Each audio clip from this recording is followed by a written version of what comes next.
తప్పుడు ప్రచారాన్ని తిప్పికొట్టిన మాజీ NEDCAP chairman Velpula Ravikumar. NTR జిల్లా జగ్గయ్యపేట నియోజకవర్గం పెనుగంచిప్రోలు గ్రామంలోని ఈరోజు పెనుగంచిప్రోలు గ్రామంలో రాష్ట్ర మాజీ నెట్ క్యాప్ చైర్మన్ వేల్పుల రవికుమార్ విలేకరుల సమావేశం నిర్వహించారు. ఈ సమావేశంలో మాట్లాడుతూ, నాపై తప్పుడు ఆరోపణలను ఖండిస్తున్నాను. తెలుగుదేశం కుట్రలకు భయపడను. దమ్ముంటే బహిరంగ చర్చలకు నేను సిద్ధం. పార్టీని అడ్డం పెట్టుకొని ఎన్ని ఆగడాలు చేస్తున్నారు చూస్తాం. నేను లేకపోతే అడ్డు లేదని మీరు అనుకుంటున్నారేమో. నాపై తప్పుడు ఆరోపణలు చేస్తే బహిరంగ ఛాలెంజ్ చేస్తున్నా, నిరూపించు అన్న ఆంధ్రప్రదేశ్ రాష్ట్ర మాజీ నెట్ క్యాప్ చైర్మన్ శ్రీ వేల్పుల రవికుమార్. ఆడవాళ్ళ గురించి మాట్లాడేటప్పుడు సంస్కారం ఉండాలి. నీ దగ్గర మేము నేర్చుకోవాలా?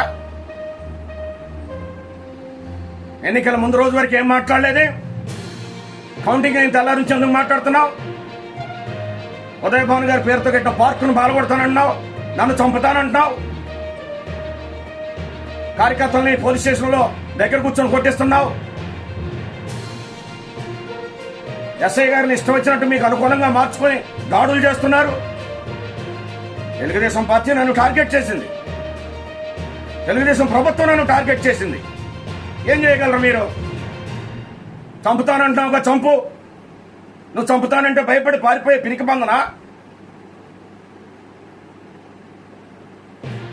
నీ పేరు గురించి ఏమైనా మాట్లాడానా? నీ పేరు ఎత్తానా? ఎవరు తోలేరు మట్టి? ఎందుకు రోడ్లు బురదైనాయి? ఎవరు తోలుతున్నారో తెలీదా? ఏంటి విధానం? నిన్ను ఎవరు ఉసుకెళ్ళిపోయారో నాకు తెలియదా? నీ వెనక ఎవరున్నారో నాకు తెలియదా?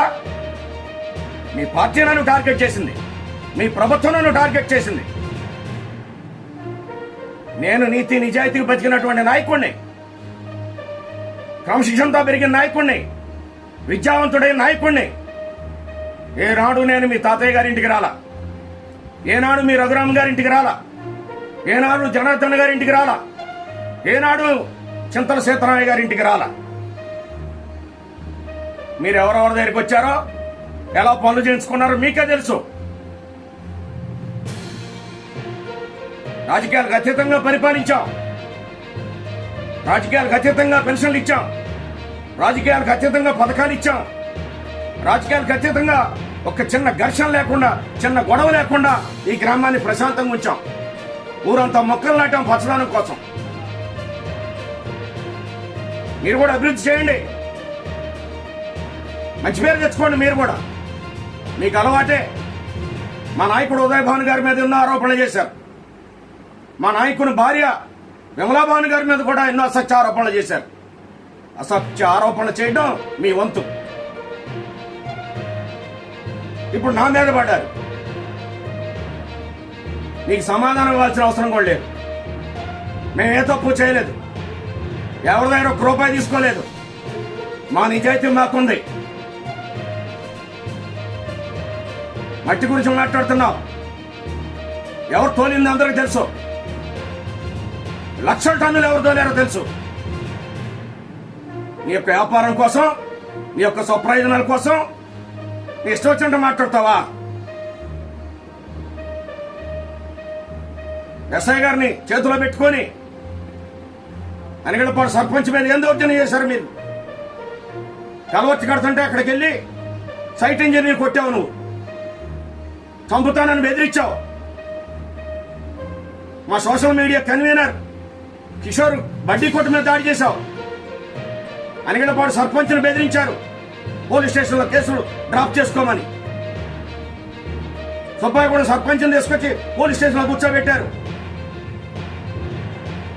నన్నేం చేయలేక వ్యక్తిత్వ హననానికి పాల్పడుతున్నావు. పెట్టుకుంటావు వీడియోలు. కాలం సమాధానం చెప్పుద్ది. 14లో టీడీపీ గెలిచింది, 19లో వైసీపీ గెలిచింది, 24లో టీడీపీ గెలిచింది, 29లో మేము గెలుస్తాం. అన్నిటికీ కాలమే సమాధానం చెప్పుద్ది. కేవలం నన్ను పొలిటికల్ ఫీల్డ్ నుంచి తప్పించేస్తే ఈ గ్రామంలో మీకు అడ్డంగా ఉన్నాను. మీ అరాచకాలకి, మీ దుర్మార్గాలకి అడ్డంగా ఉన్నాను. అందుకనే మీరు మా ఎమ్మెల్యే గారికి ఆయన కూడా నిజమేనో అనుకునే విధంగా ఈ వీడియోలు ప్రిపేర్ చేసి పెడుతున్నారు. ఉదయ్ భాను గారికి తెలుసు, ఆయన చెప్పారు కార్యకర్తల సమావేశంలో ఎవరో తప్పు చేయలేదు, బాగా పనిచేశారు, ఎందుకు జరిగిందో ఈ పొరపాటు తెలియదు. నేను విశ్లేషించుకున్నాం. నువ్వెవరు, నీకేంటి సంబంధం? మా పార్టీ అంతర్గత విషయం అది. ఇకనైనా పద్ధతి మార్చుకో, అనవసరమైన వీడియోలు పెట్టడం మానుకో. నేను నీ పేరు ఎక్కడా వాళ్ళ, నువ్వు నా పేరు పెట్టి మాట్లాడుతున్నావు. జాగ్రత్త, చట్టపరమైన చర్యలు తీసుకుంటా. ఎంతవరకు ఉండాలో అంతవరకే ఉండవు. నిన్ను ఉసుగొలిపిన వాళ్ళు ఎవరు నీ వెనక రారు. మీ పార్టీ పాలసీ నా మీద దాడి చేయటం, నన్ను చంపాలని చూస్తున్నారు, నా మీద అక్రమ కేసులు పెట్టాలని చూస్తున్నారు. పెట్టుకోండి. ఈ మండలంలో, ఈ నియోజకవర్గంలో ఉదయ్ భాను గారి తర్వాత యాక్టివ్ ఉండేది నేనే. యాక్టివ్ ఉన్నా, మీ పార్టీకి వ్యతిరేకంగా నిలబడ్డా, పోరాడా. చంపుతారా? చంపండి, సిద్ధం. నేను భయపడే వ్యక్తిని కాదు. ఇది ఖచ్చితంగా మీ పార్టీ, మీ ప్రభుత్వం దాడే నా మీద. నువ్వు కాదు, నీలాంటి వాళ్ళు ఇంకెవరు మాట్లాడినా కూడా అది మీ పార్టీ నా మీద పనిన కుట్ర. ఇంకా ఉన్నాయి చాలా విషయాలు, అవి నేను హైకోర్టులో నీతో నా వ్యక్తిత్వాన్ని ఇబ్బంది పెట్టే విధంగా నా పరువు తీయాలని, నన్ను చులకన చేయాలని, రాజకీయాల్లో నేను లేకుండా చేస్తే నీకే అడ్డం ఉండదని, మీ ఇష్టం వచ్చినట్టు చేసుకోవచ్చని కొంతమంది ముఠాగా తయారై మా మీద ఈ దాడులు చేస్తే, ఈ నీచమైన వ్యాఖ్యలు చేస్తే, ఈ వీడియోలు పెడితే మేము భయపడతామా? ఎవరి చరిత్ర ఏంటో తెలుసు, ఎవరు పాపాలు చేశారో తెలుసు. నీకు ఇసుక గురించి అసలు తెలియదు, చెరువు గురించి అసలు తెలియదు, నీకు చెరువు ఎక్కడుందో కూడా తెలియదు. నా భార్యను ఎందుకు లాగుతున్నావు? నా భార్య గురించి ఎందుకు మాట్లాడుతున్నావు? ఆడవాళ్ళ గురించి మాట్లాడేటప్పుడు సంస్కారం ఉండాలి. నీ దగ్గర మేము నేర్చుకోవాలా? ఎన్నికల ముందు రోజు వరకు ఏం మాట్లాడలేదే? కౌంటింగ్ అయిన తెల్లారి నుంచి ఎందుకు మాట్లాడుతున్నావు? ఉదయ్ భాను గారి పేరుతో కట్టిన పార్కును బాలగొడతానంటున్నావు, నన్ను చంపుతానంటున్నావు. కార్యకర్తల్ని పోలీస్ స్టేషన్లో దగ్గర కూర్చొని కొట్టిస్తున్నావు. ఎస్ఐ గారిని ఇష్టం వచ్చినట్టు మీకు అనుకూలంగా మార్చుకొని దాడులు చేస్తున్నారు. తెలుగుదేశం పార్టీ నన్ను టార్గెట్ చేసింది, తెలుగుదేశం ప్రభుత్వం నన్ను టార్గెట్ చేసింది. ఏం చేయగలరు మీరు? చంపుతానంటున్నావుగా, చంపు. నువ్వు చంపుతానంటే భయపడి పారిపోయే పిరికి బందనా? నీ పేరు గురించి ఏమైనా మాట్లాడానా? నీ పేరు ఎత్తానా? ఎవరు తోలేరు మట్టి? ఎందుకు రోడ్లు బురదైనాయి? ఎవరు తోలుతున్నారో తెలీదా? ఏంటి విధానం? నిన్ను ఎవరు కలిపారో నాకు తెలియదా? నీ వెనక ఎవరున్నారో నాకు తెలియదా? మీ పార్టీ నన్ను టార్గెట్ చేసింది, మీ ప్రభుత్వం నన్ను టార్గెట్ చేసింది. నేను నీతి నిజాయితీకి బతికినటువంటి నాయకుడిని, క్రమశిక్షణతో పెరిగిన నాయకుడిని, విద్యావంతుడైన నాయకుడిని. ఏనాడు నేను మీ తాతయ్య గారింటికి రాలా, ఏనాడు మీ రఘురామ్ గారింటికి రాలా, ఏనాడు జనార్దన్ గారింటికి రాలా, ఏనాడు చింతల సీతారామయ్య గారింటికి రాలా. మీరు ఎవరెవరి దగ్గరికి వచ్చారో, ఎలా పనులు చేయించుకున్నారో మీకే తెలుసు.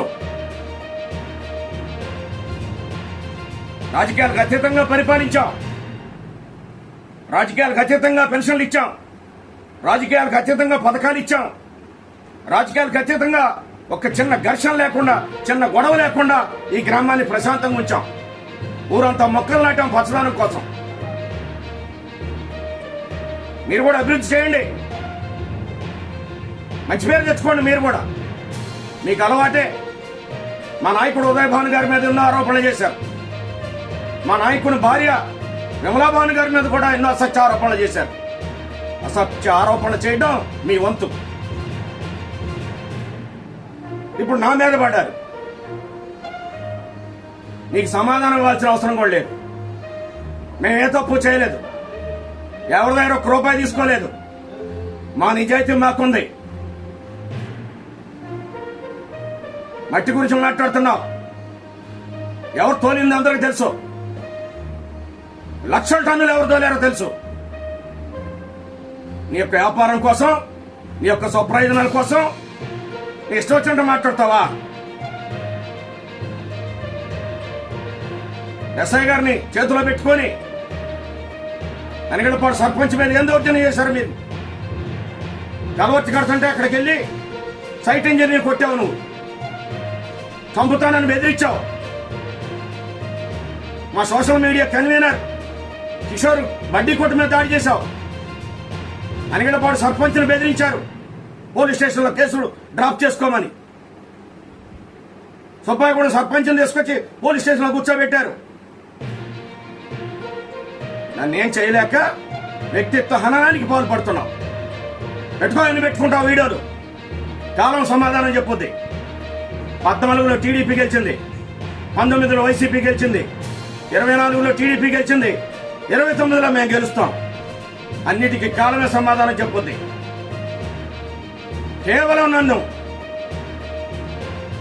పొలిటికల్ ఫీల్డ్ నుంచి తప్పించేస్తే ఈ గ్రామంలో మీకు అడ్డంగా ఉన్నాను. మీ అరాచకాలకి, మీ దుర్మార్గాలకి అడ్డంగా ఉన్నాను. అందుకనే మీరు మా ఎమ్మెల్యే గారికి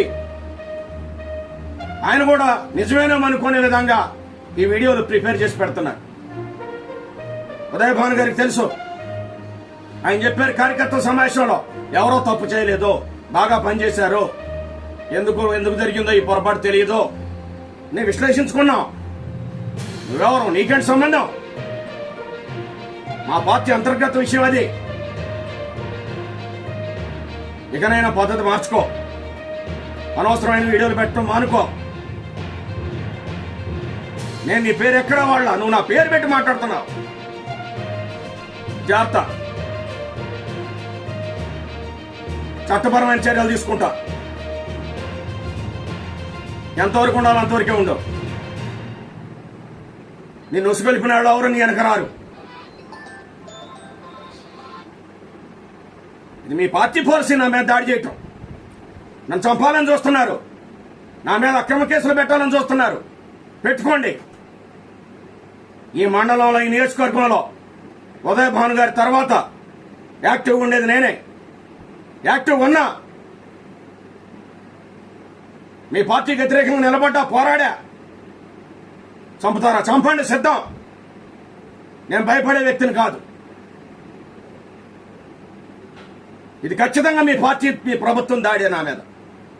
నువ్వు కాదు, నీలాంటి వాళ్ళు ఇంకెవరు మాట్లాడినా కూడా అది మీ పార్టీ నా మీద పనిన కుట్ర. ఇంకా ఉన్నాయి చాలా విషయాలు. అవి నేను హైకోర్టులో. తెలుగుదేశం పార్టీ, తెలుగుదేశం ప్రభుత్వం నన్ను వ్యక్తిగతంగా టార్గెట్ చేయడం జరిగింది. వారి పార్టీ నాయకుల ఆదేశం మేరకు మాదినేని విక్రమ్ అనేటువంటి ఒక వ్యక్తి నా మీద అసత్య ఆరోపణలతో కూడినటువంటి ఒక వీడియోను ప్రసార మాధ్యమాల్లో నిన్న విడుదల చేయడం జరిగింది. ఆ వీడియో రాజకీయంగా అత్యంత ఉన్నతమైన స్థాయికి ఎదిగినటువంటి నన్ను వ్యక్తిగతంగా దూషణ చేస్తూ, కించపరుస్తూ, నన్ను అవమానిస్తూ, నన్ను టార్గెట్ చేస్తూ మాట్లాడినట్లుగా అది చూసిన వారికి ఎవరికైనా అర్థమవుతుంది. నేను అక్రమాలకు పాల్పడ్డానని, అనేక పాపాలకు పాల్పడ్డానని ఆయన ఎవరో రాసిచ్చినటువంటి స్క్రిప్ట్ని చదువుతూ ఆ వీడియోని రిలీజ్ చేశారు. నేనంటే గిట్టనటువంటి వాళ్ళు, రాజకీయంగా నేను అభివృద్ధి చెందటం ఇష్టం లేని వాళ్ళు, నా యొక్క ఎదుగుదలని చూసి ఓర్వలేని వాళ్ళు రాజకీయ రంగంలో, రాజకీయాల్లో అసలు నేను లేకుండా ఉంటే బాగుంటుంది, మా ఇష్టం వచ్చినట్టు మేము చేయొచ్చు,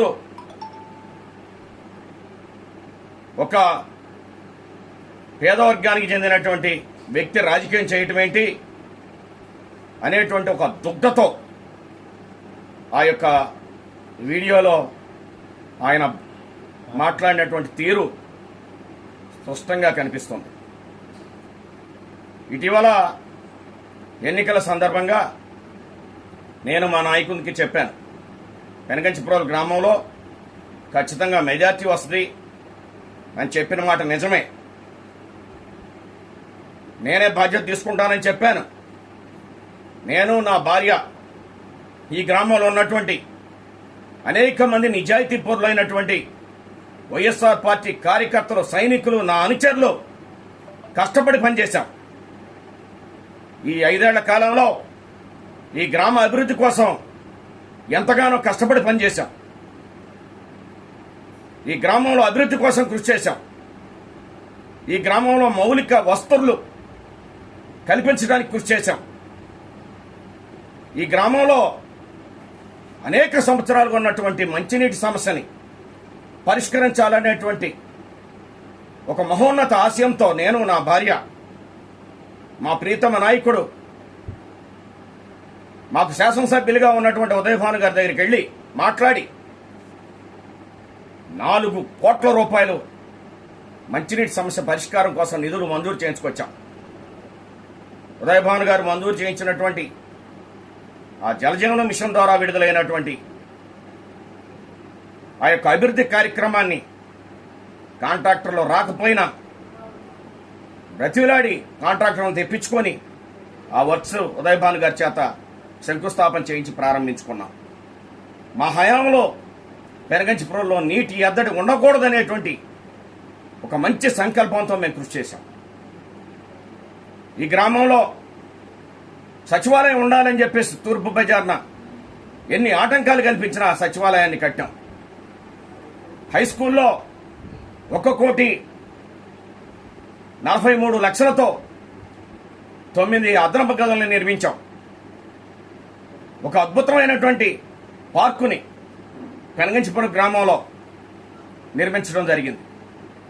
₹1 కోటి వ్యయంతో గండివాగు మీద రైతాంగానికి ఇబ్బంది జరగకుండా ఉండేదాని కోసం ఒక బ్రిడ్జిని నిర్మిస్తున్నాం. ఈ గ్రామంలో చెరువు కట్ట దగ్గర నుంచి పార్కు దాకా విద్యుత్ దీపాలు వేశాం. నడి రోడ్డు మీద అడ్డంగా ఉన్నటువంటి స్తంభాలన్నీ తీసి వెనక్కి వేయించాం. శానిటేషన్ అద్భుతంగా చేశాం. పర్యావరణం కోసం మొక్కలు పెంచాం. ఇంకా ఈ గ్రామంలో ప్రతి నెల 50 లక్షల రూపాయల పెన్షన్లని ప్రజలకి నిజాయితీగా అందించాం.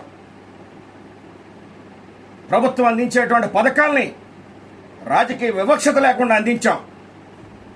అందుకనే మాకు నమ్మకం ఉంది, ప్రజలు మాకు ఓట్లేస్తారని.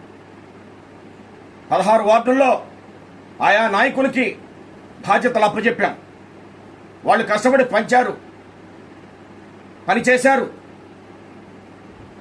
వారికి కూడా నమ్మకం ఉంది మా వార్డుల్లో మెజార్టీ వస్తామని. ఉదయభాను గారు పంపిన అబ్జర్వర్లు ఉన్నారు,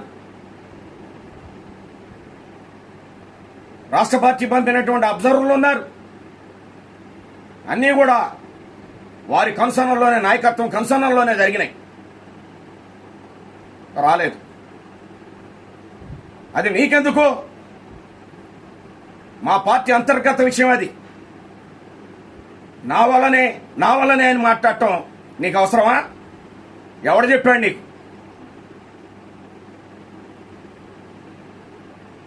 జగ్గైపేటలో మాకు 10,000 మైనస్ వచ్చింది. అది ఎవరి వల్ల చెప్పు. వచ్చవేళ మాకు 1,500 మెజార్టీ రావాలి. 1,500 తగ్గింది, ఈక్వల్ అయింది అక్కడ. మరి ఎందుకు తగ్గిందో నువ్వు చెప్పు. చిల్లకల్లులో 1000 రావాలి, మాకు మెజార్టీ తగ్గింది. కృష్ణా జిల్లాలో, ఎన్టీఆర్ జిల్లాలో సగానికి పైగా స్థానాలు వస్తాయనుకున్నాం, మాకేమీ రాలేదు. దానికి కారణం ఎవరో చెప్పు. 163 సీట్లు తెలుగుదేశం గెలిచింది. దానికి కారణం ఎవరో చెప్పు. ఇది మా పార్టీకి సంబంధించిన అంతర్గత వ్యవహారం. మేము మాట్లాడుకుంటాం, మా నాయకుడు, మేము, మా పార్టీ కూర్చొని మాట్లాడుకుంటాం.